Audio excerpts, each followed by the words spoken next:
Ontario pharmacists say thousands of Moderna vaccines could go to waste. And the reason for that is because they are set to expire very soon. And that supply could go to waste, like I said, if people don't show up to get the shot. Billions of people can't even get a single dose right now, and the fact that we're letting doses rot in freezers here is just astonishingly insulting to them. The Ontario Pharmacists Association says some Moderna doses are set to expire early this month.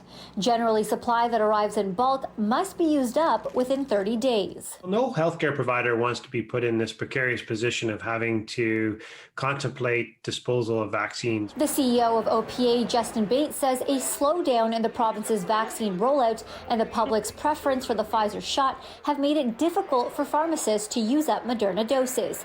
In addition to the expiration issue, Bates says it's challenging for pharmacists to use up the larger dose quantities that come in Moderna vials.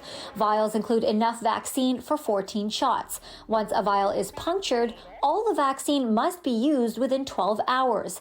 If a patient cancels their appointment for a Moderna shot, it can't always be filled by the end of the day. We have some of the highest vaccination rates in the world, but we've sort of stalled out.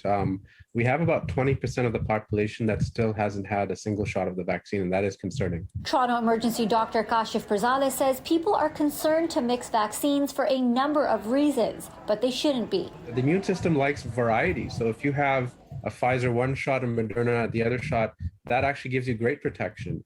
And both vaccines are already similar to begin with.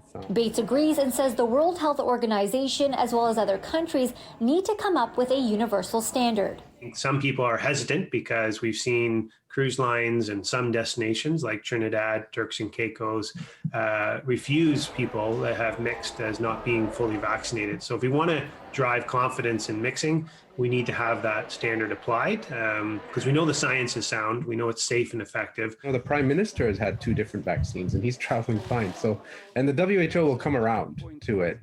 Enough people have gotten mixed vaccines that they'll make allowances for people with mixed vaccines to travel. Dr. Pirzadeh has this warning for anyone who hasn't rolled up their sleeve yet for their first or second dose. As soon as our children return to school, cases are going to increase again. You have just this week to get a shot, then your second shot to get immunity by then. So time is running out to get fully vaccinated. The CEO of OPA says they are working with the Ministry of Health to see if any of these Moderna doses could be redirected to other areas where they are more likely to be used. But it is a costly and time-sensitive process. Now, if anybody is concerned about mixing doses, they are being encouraged to speak to their healthcare providers.